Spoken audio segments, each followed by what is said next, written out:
Hello friend, welcome back to my YouTube channel HS study point by SK. आज हम बात करने वाले हैं primary causes of lifting accident क्या होता है, रीजन फॉर क्रेन फेल्यूर का रीजन्स क्या हैं, reason for rigging failures, reason for ground failures and environmental condition of lifting accident. तो इन सब सारी चीज़ों पे आज हम बात करने वाले हैं। ये पिक्चर में देख पा रहे होंगे कि यहाँ पे क्रेन है जो एक कार को निकालने के चक्कर में क्रेन का खुद ही यहाँ पे क्रेन है जो टपल हो जाता है। तो देखते हैं सारी चीज़ें जो अभी बताए उसके क्या क्या रीजंस है। तो इनमें आगे जाने से पहले आप लोग से रिक्वेस्ट जरूर करना चाहेंगे, जो हमारे चैनल पे नए हैं प्लीज़ चैनल को सब्सक्राइब कर लें, और अगर हमारे वीडियो आपको अच्छे लगते हैं तो दोस्तों में ज़रूर शेयर करें ताकि उनको भी नॉलेज मिले, और बेल आइकन को भी प्रेस कर लें ताकि आपको नोटिफिकेशन मिलता रहे। तो चलिए स्टार्ट करते हैं primary cause of lifting accident. तो primary causes of lifting accident क्या होता है? सबसे पहला क्रेन फेल्यूर हो सकता है। ये सब सारी प्राइमरी कॉजेज हैं। क्रेन फेल्यूर हो सकता है, रिगिंग फेल्यूर हो सकता है जिसकी वजह से एक्सीडेंट होता है लिफ्टिंग का, failure of load itself, load है जो खुद ही फेल हो जाता है, ग्राउंड फेल्यूर हो सकता है मीन्स ग्राउंड की कंडीशन सही नहीं है, इन्वायरमेंटल कंडीशन कुछ इसके फैक्टर हैं जिसके कारण भी लिफ्टिंग एक्सीडेंट होते हैं, and proximity to power line के अगल बगल अगर काम करते हैं तो भी वहाँ पे एक्सीडेंट होने की संभावना हो सकती है। नेक्स्ट अब देखते हैं क्रेन फेल्यूर का रीजन क्या है। तो क्रेन फेल्यूर का जो रीजन होता है वो पहला रीजन होता है लैक ऑफ मेंटेनेंस या लैक ऑफ मेंटेनेंस या लैक ऑफ पुअर मेंटेनेंस। ये दो चीजें हैं, या तो मेंटेनेंस होता ही नहीं है या पुअर मेंटेनेंस होता है। पुअर मेंटेनेंस का मतलब पूरी तरह मेंटेनेंस नहीं किया जाता है क्रेन का, जितना जरूरी है उतना करके छोड़ देते हैं, बाकी चीज को नहीं देखते। इनकरेक्ट असेंबल इसका ठीक से नहीं किया जाता है क्रेन का, तो उसके कारण भी वहाँ पे एक्सीडेंट होते हैं। जैसे बहुत बार क्रेन का है जो कि क्रॉलर क्रेन का डिसमेंटल करना पड़ता है, फिर उसको असेंबल करना पड़ता है। अगर असेंबल के टाइम में अगर वहाँ पे कोई प्रॉब्लम या कोई नट बोल्ट टाइट नहीं हुआ या जॉइंट की जगह पे ठीक से उसको टाइट नहीं किया गया तो वहाँ पे एक्सीडेंट होने का डर हो सकता है। मैन्युफैक्चरिंग डिफेक्ट जो कि कंपोनेंट फेल्यूर होने का डर रहता है। मैन्युफैक्चरिंग डिफेक्ट मतलब सपोज कोई क्रेन का कैपेसिटी 20 टन का लगाना था और वहाँ पे 10 टन का लगा के भेज दिया 20 टन में, तो यहाँ के लोगों को मालूम पड़ेगा 20 टन का ही वो कंपोनेंट लगा हुआ है, जब 20 टन उठाएंगे तो टूट जाएगा। तो ऐसे डिफेक्ट को मैन्युफैक्चरिंग डिफेक्ट बोलते हैं, और इसमें कंपोनेंट फेल्यूर होने का डर काफ़ी रहता है। नेक्स्ट जो है कंट्रोल सिस्टम फेल्यूर। इसके अंदर जो कंट्रोल सिस्टम दिए हुए रहते हैं कंट्रोल क्रेन के अंदर, अगर वो कंट्रोल सिस्टम समय पे काम नहीं करता तो उस केस में भी एक्सीडेंट होने का डर रहता है। नेक्स्ट है ओवरलोडिंग।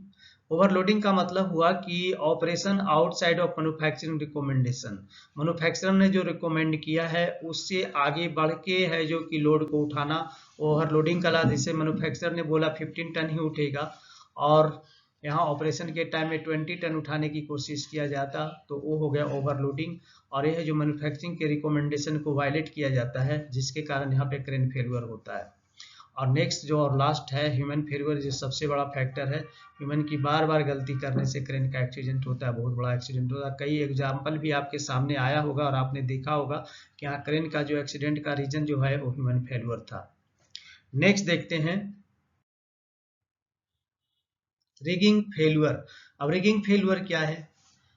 यहाँ पे रिगिंग फेल्यूर में क्या होता है कि use of correct rated but damage equipment. Correct rated का इक्विपमेंट आपने तो यूज किया लेकिन वो डैमेज था। सपोज आपको 10 टन का कोई लिफ्टिंग बेल्ट का इस्तेमाल करना था, या 10 टन का वायर रोप का इस्तेमाल करना था, या 10 टन रिसाइकल लेना था। आपने लिया तो सही बट वो डैमेज पहले से ही था और उस पर हमने ध्यान नहीं दिया। तो जब उस ऐसे इक्विपमेंट को अगर आप लगाएंगे तो वहाँ पे क्रेन पे रिगिंग फेल्यूर हुआ, मतलब बेल्ट टूट गया, तो यहाँ पे रिगिंग फेल्यूर में आएगा। Failure to correctly inspect certify equipment. ये जितने भी इक्विपमेंट है इसका थर्ड पार्टी टीपीआई सर्टिफिकेशन होना जरूरी है। अगर उसको अगर इंस्पेक्ट नहीं किया जाता है तो वहाँ भी एक्सीडेंट होने का डर है। लेकिन इसमें सबसे ज़्यादा जरूरी है टीपीआई होने के बाद भी जब भी यूज किया जाता है तो एक बार विजुअल चेक जरूर कर लेना चाहिए कि कहीं विजुअली डैमेज तो नहीं है। अगर विजुअली डैमेज पाया जाता है तो उस केस में इसका इस्तेमाल नहीं करना चाहिए। Poorly design and special rigging equipment, जो कुछ स्पेशल रिगिंग इक्विपमेंट जो होते हैं जिसका इस्तेमाल करना है और उसका डिजाइन पुअर किया हुआ है, तो उस केस में भी जब उस पर लोड आते हैं तो वो टूट जाता है। नेक्स्ट है अंडररेटेड इक्विपमेंट। अंडररेटेड इक्विपमेंट का मतलब हुआ कि अगर किसी क्रेन की कैपेसिटी 20 टन है और उठाने की कोशिश 30 टन या 25 टन किया जा रहा है तो अंडररेटेड इक्विपमेंट में आएगा।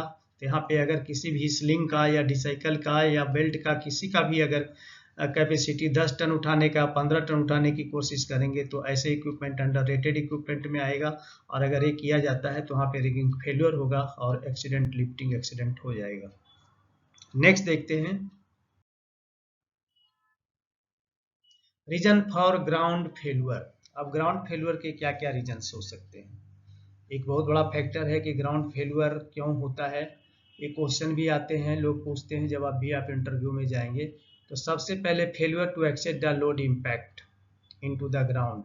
ये फेल हो जाते हैं क्रेन लगाने के पहले या क्रेन प्रेस करने के पहले। हम ग्राउंड के कंडीशन को चेक नहीं करते, जिस ग्राउंड पे हम क्रेन को खड़ा कर रहे हैं वो क्रेन है जो कितना लोड के कैपेसिटी को बियर कर पाएगा कि नहीं, और वैसे कि वो नहीं करने की वजह से जब वहाँ पे लोड आती है तो ज़मीन वहाँ पे धंस जाता है, और जिसके कारण वहाँ पे लिफ्टिंग एक्सीडेंट बहुत बड़ा होता है। The ground unable to withstand load, और ग्राउंड क्या करता है उस लोड को नहीं सह पाता, बियर नहीं कर पाता, जिसके कारण वो एक्सीडेंट होते हैं। Unknown ground condition.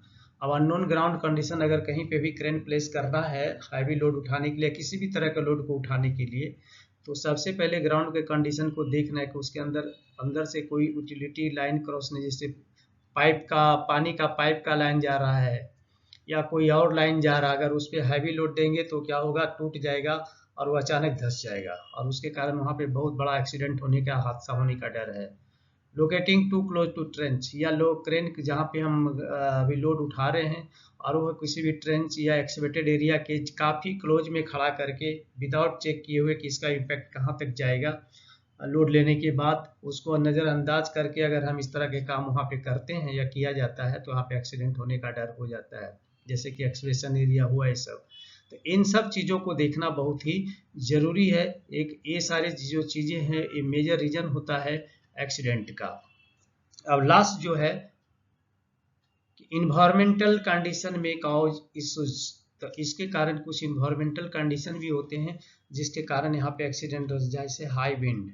तो हाई विंड में आप सभी जैसा कि जानते हैं हाई विंड स्पीड जब हो तो उस केस में क्रेन की कोई भी एक्टिविटी नहीं करना चाहिए, नहीं तो वहाँ पे लोड का मूवमेंट ज़्यादा होता है और वो इम्बैलेंस हो जाता है, और जिसके कारण एक्सीडेंट होने का डर रहता है। पुअर इल्यूमिनेशन अगर बराबर नहीं है या ग्लेयर है, काफ़ी ज़्यादा लाइट दी हुई है जो कि आँख बर्दाश्त नहीं कर पा रहा, पुअर लाइट में भी ठीक से नहीं देख पाते और ग्लेयर है तो भी नहीं देख पाते, तो दोनों ही कंडीशन खतरनाक है। अगर ये दोनों कंडीशन है तो इस कंडीशन में क्रेन की एक्टिविटी नहीं करनी चाहिए, नहीं तो यहाँ पे एक्सीडेंट पक्का होने वाला है। और नेक्स्ट है कि वेदर कंडीशन, काफ़ी बारिश हो रही है, थंडरिंग हो रही है या और कुछ काफ़ी तूफान आए हुए हैं, तो उस केस में यहाँ पे क्रेन की एक्टिविटी नहीं करनी चाहिए। अगर इससे बचते हैं तो क्रेन का कोई भी एक्सीडेंट नहीं होगा। तो यहाँ पे जो मैंने 5-6 पॉइंट बताया ये लिफ्टिंग और रिगिंग में काफ़ी इंपॉर्टेंट क्वेश्चन है जो ये पूछा जाता है, और अगर आप इसको याद रखते हैं और धड़ल्ले से अगर आप बोलते हैं तो आपका सिलेक्शन ईजिली हो जाएगा। सो ओके दोस्तों, मिलते हैं नेक्स्ट वीडियो में, बट एक बार रिक्वेस्ट जरूर करेंगे कि अगर चैनल पे नए हैं तो प्लीज़ सब्सक्राइब कर लें, अपने दोस्तों में शेयर करें, और हमारे जो पुराने सब्सक्राइबर जो कंटिन्यू है प्लीज़ अगर आपको वीडियो अच्छे लगते हैं तो अपने दोस्तों में आप भी जरूर शेयर करें, और नए वाले को एक बार रिक्वेस्ट करेंगे कि बेल आइकन को भी प्रेस कर लें ताकि हमारा नेक्स्ट वीडियो का नोटिफिकेशन आपको मिल जाए। Okay, thank you.